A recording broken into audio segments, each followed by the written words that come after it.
पवन जी, मैं इसमें जा ही नहीं रहा। ठीक है, यहां पर माधव जी कह रहे हैं, लेकिन माधव जी ने चैलेंज उस वक्त तो एक्सेप्ट नहीं किया। अगर अंधविश्वासी थे, अब सियासी हो गए हैं, तो अंधविश्वासी पे ही पकड़ लेते, एक्सपोज कर देते। एक व्यक्ति नहीं पहुंचा इनका, अंधश्रद्धा उन्मूलन समिति का जब चैलेंज दिया था, एक व्यक्ति नहीं पहुंचा। और वो तमाम जगहों पर पहुंचे, तमाम टीवी चैनल्स पहुंचे, इनका एक व्यक्ति नहीं पहुंचा। ये कह रहे हम थाने पहुंचे थे, ये कह रहे हमने थाने जाकर के लिखित में दे दिया था। खैर वो अलग, वो एक अलग डिबेट है, लेकिन इनका एक व्यक्ति नहीं पहुंचा था। और दूसरा ये, पहले क्या क्या नहीं, दूसरा ये, इसमें तो कोई शक नहीं है कि बाबा आज की डेट में पॉपुलर है। आज की डेट में जो है तमाम जब वो हनुमंत कथा करते हैं, पर्ची निकालते हैं, तो वहां पर लोग इकट्ठा हो जा रहे हैं, लाखों लोग पहुंच जा रहे हैं। तभी बिहार सरकार जो है उनको सुरक्षा भी दे रही है। क्या सच में लेकिन आपको लगता है कि उनके जो बोल हैं और जो मंच है वो विशुद्ध अब क्या सियासी हो चला है? देखिए, थोड़ी बहुत बात आजकल हर व्यक्ति जो कर रहा है उसमें कहीं ना कहीं सियासत आ ही जाती है। कोई भी व्यक्ति हो, चलते फिरते हंसी मजाक, घर का बेडरूम, घर का ड्राइंग रूम, कॉरिडोर, मित्र, कैंटीन, क्लासरूम, सब जगह कहीं ना कहीं थोड़ी सियासत आ ही जाती है, क्योंकि लोग पॉलिटिकली बहुत अवेयर हैं, जागरूक हैं। और आजकल एक 12-13 साल के बच्चे का भी पॉलिटिक्स में इंटरेस्ट है। ये अच्छी बात है, इसमें दूरगामी अच्छे परिणाम मिलेंगे इसके हमें। तो बाबा जी की भी बात ऐसी आती है, अन्य बहुत सारे कथावाचक हैं, उनकी भी बात आ जाती है। जाकिर नायक को आप सुने, जिनके पास इससे भी बड़ी भीड़ आती थी, लेकिन कोई उस वक्त ऑब्जेक्ट नहीं करता था। वो भी सियासी बात कह देते थे, वो भी कन्वर्जन की बात ओपनली कह देते थे, लेकिन कभी कोई ऑब्जेक्ट नहीं करता था। तो बाबा की बातों को केवल और केवल सियासत नहीं लेनी चाहिए। दूसरी बात है कि संविधान का जो अनुच्छेद 25 है, यह स्पष्ट कहता है कि प्रत्येक व्यक्ति को अपने धर्म के मामले में प्रचार प्रसार करने की इजाजत है, बशर्ते दूसरे धर्म पर कोई उंगली ना उठाए। बाबा ने तो ऐसा नहीं किया। धीरेन्द्र शास्त्री, जितना मैंने सुना, मैं उन्हें देखा नहीं, मिला नहीं, लेकिन जितना मैंने उन्हें सुना है, उन्होंने ऐसी कोई बात किसी अन्य धर्म पे की नहीं। तो इसमें मुझे नहीं लगता कोई बुराई है। दूसरी बात, ये एक बहुत बड़ी भ्रांति इस वक्त देश में फैल रही है हिंदू राष्ट्र और हिंदू राज्य के बीच में।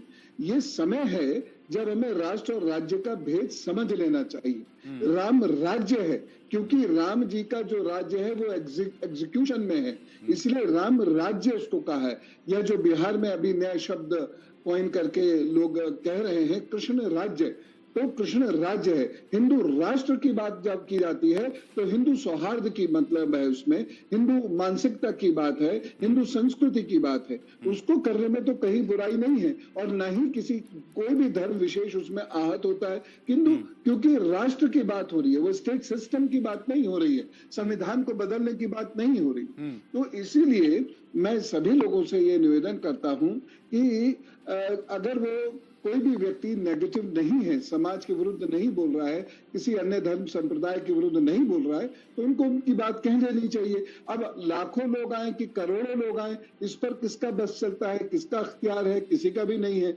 लोग अपनी मर्जी से आ रहे हैं, कोई बुला के तो लाया नहीं जा रहा है। मंच पर अन्य लोग भी आ सकते हैं। मैंने एक तस्वीर देखी थी कि मध्य प्रदेश में कांग्रेस के लोग भी उनके घर पहुंचे हुए थे। तो ऐसे में अब कौन आएगा कौन नहीं आएगा, किसको ये लग रहा है कि हमें सियासी खतरा है, ये सियासी लोग जाने। लेकिन इसमें किसी सनातनी ऐसे व्यक्ति को जो धर्म का प्रचार प्रसार कर रहा है, उसे इसमें फांसना नहीं चाहिए। ठीक है इम्तियाज जी, मुझे लगता है कि ये परिभाषा जो है नीतीश जी भी गलत समझ गए। हिंदू राष्ट्र की वो बात करते हैं, लेकिन हिंदू राष्ट्र की परिभाषा वो नहीं है जो नीतीश जी कह रहे थे। ये बात करने की जरूरत ही क्या थी?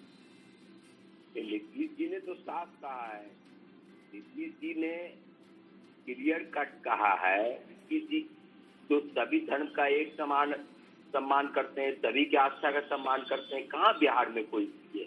और नीतीश जी ने क्या कहा है, देश संविधान से चलेगा। क्या इस बात से इनकार किया जा सकता है? क्या इस देश में 7 धर्म, संविधान बदलने की बात हिंदू राष्ट्र नहीं करता, यही तो पवन जी ने अभी समझाया। और देश, देखिए, देश की आजादी में कौन लोग थे? अरे इम्तियाज जी, वो यही तो पवन जी ने अभी समझाया कि हिंदू राष्ट्र का नाम जो है संविधान बदलने की बात नहीं करता।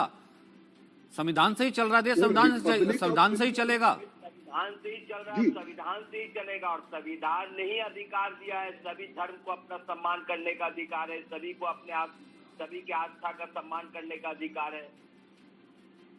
देश के इतिहास, मैं वही तो कह रहा था, आर्टिकल 25 में कोई भी किया है साहब। संविधान नहीं न बदलाएगा, देश संविधान चलेगा, संविधान से चलेगा, बाबाओं से नहीं न चलेगा।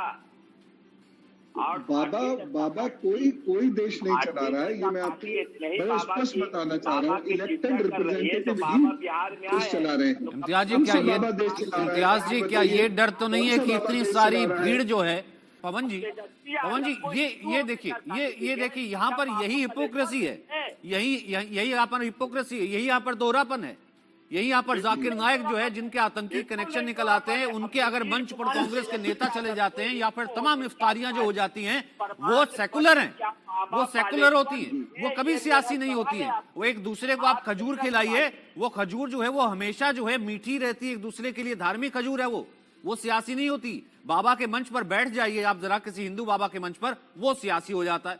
इम्तियाज जी के पास वो जवाब नहीं है। पवन सिन्हा जी, बाबा के मंच पे बैठने से देखिए जो इम्तियाज जी को करना चाहिए था इस वक्त, अब सुन लीजिए इम्तियाज जी, अब सुन लीजिए इम्तियाज जी, अब सुन लीजिए इम्तियाज जी, अब सुन लीजिए बात कर रहे हैं, वो बाबी स्वामी जी की बात कर रहे हैं, अपने मन से वो जो बात कर रहे हैं उससे इम्तियाज साहब को टक्कर नहीं। और उस वक्त में नहीं पर अगर नीतीश जी हिंदू धर्म नहीं है क्या? हमसे कोई मतलब नहीं, लेकिन कम से कम एक बैलेंस तो बनाना पड़ेगा ना। ये नहीं हो सकता इम्तियाज जी कि आप एक तरफा बात करें, एक तरफा पवित्रता ही पवित्रता है और दूसरी तरफ केवल राजनीति है। इम्तियाज एक सेकंड, पवन जी एक सेकंड, पवन जी एक सेकंड, इम्तियाज जी, पवन जी एक सेकंड, इम्तियाज जी, पिछले 2 मिनट से आप अकेले ही बोल रहे हैं, अकेले ही सुन रहे हैं, ना मैंने सुना ना जनता ने सुना। क्योंकि ये प्रॉब्लम होती है जिस सॉफ्टवेयर को आप यूज करते हैं ना, जब कोई और बोल रहा होता है और खुद बोलने लगते हैं तो लगता तो है कि बाकी सब सुन रहे हैं, लेकिन आदमी इंसान में ऐसा लगता है कि वो कोई पटपट करके वो खुद ही बोल रहा है। इसलिए जब नंबर आए तभी बोला कीजिए, वरना इंसान जो है वो हंसी का पात्र ज्यादा लगता है। बोलिए पवन सिन्हा जी। जी, तो यहाँ पर दोनों धर्म अपना अपना कार्य करें, इसमें कहाँ किसको आपत्ति है। तो अगर नीतीश जी माननीय मुख्यमंत्री हैं, वो अगर अफ्तारी में जा रहे हैं, बड़ी अच्छी बात है, लेकिन उनकी वहां जाने की वकालत करने वाले लोगों को ये भी सोचना चाहिए कि यदि कोई बाबा जी के साथ उनके मंच पर माला डालने आ गया या उनको कोई एयरपोर्ट से लेने चला गया, तो उसमें भी देश के संविधान का कोई हनन नहीं हुआ, समाज का कोई हनन नहीं हुआ, सब लोग बराबरी से इस तरीके से तो रह सकते हैं। लेकिन ऐसा नहीं हो सकता कि पाले के एक तरफ केवल पवित्रता है और दूसरी तरफ केवल दुष्टता या दूसरी तरफ केवल राजनीति। ऐसा नहीं होना चाहिए, ऐसा मानकर नहीं चलना चाहिए। मेरी यही निवेदन है, रिक्वेस्ट है सभी लोगों से कि सारे धर्म यदि बराबर है तो ये मान के चले कि सारे धर्म बराबर है और किसी भी धर्म को छोटा बड़ा ना कहें, और खास तौर से ये कहना बंद करें कि यदि कोई उनके मंच पे जाता है तो वो सियासी है और उसके अफ्तारी में जाता है तो वो सियासी नहीं है। ठीक है माधव जी, एक कमेंट आपका, फिर उसके बाद इम्तियाज जी वापस आपके पास आता हूं, और फिर उदय जी जाते जाते। बोलिए माधव जी।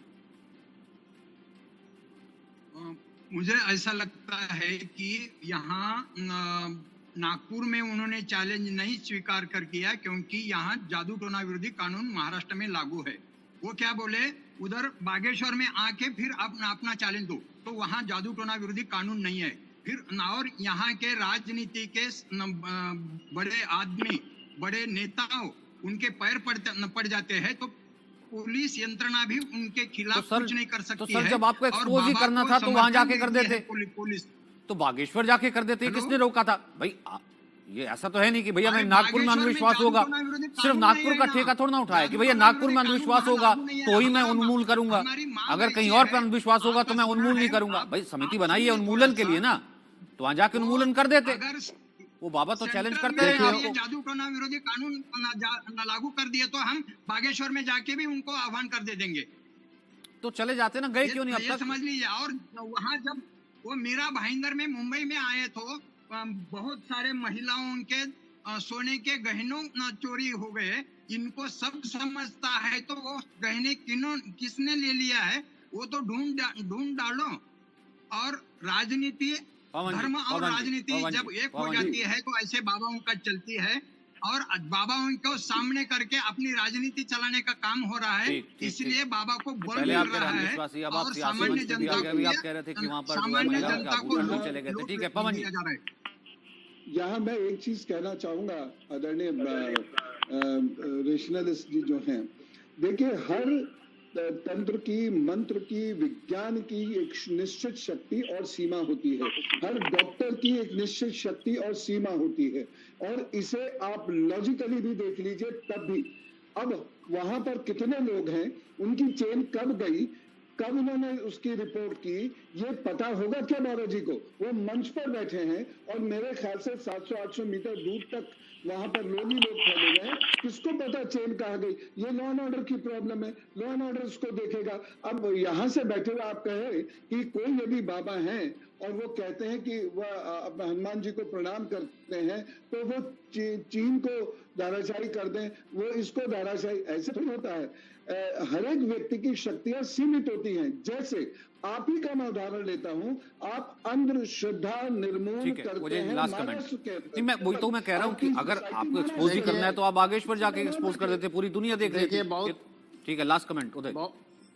बहुत सारी चीजें जो बोली जा रही है आपके माध्यम से, इसमें सत्यता कम दिख रहा है, क्योंकि उनको ये पता नहीं है कि prevention of magical practices act IPC की धारा है, और जहां तक चोरी हुआ है गहना या कोई ऐसी वस्तु, तो ये तो आपको वहां पे लोकल पुलिस स्टेशन में एफआईआर करना चाहिए था, उसका इन्वेस्टिगेशन होता। दादाजी क्या करेगा? कोई अरे बाबा दावा करते हैं ना, बाबा दावा करते हैं, मेरे दरबार में जो कुछ आए हैं उनका नाम पता। सर बाबा दावा करते हैं तो आप भी तो दावा करते हैं ना कि अंधविश्वासी जाके भांडा फोड़ कर दीजिए, भंडा फोड़ कर दीजिए सर। आप तो मेरा जवाब ही नहीं दिया। जब वो बुलाते तब आप पहुंचते नहीं, यहाँ पर कह देते कि बाबा अंधविश्वासी, तो कह दीजिए ना सर, वहां जाकर के एक्सपोज कर दीजिए, पूरी दुनिया देख लेगी। फिर तो अंधविश्वासी के साथ क्या, फिर तो सियासी बनने की भी कोई दिक्कत नहीं रहेगी। सर बहुत बहुत शुक्रिया, मेरे पास वक्त इतना ही है। बहुत बहुत शुक्रिया आप सभी का मेरे साथ जुड़ने के लिए।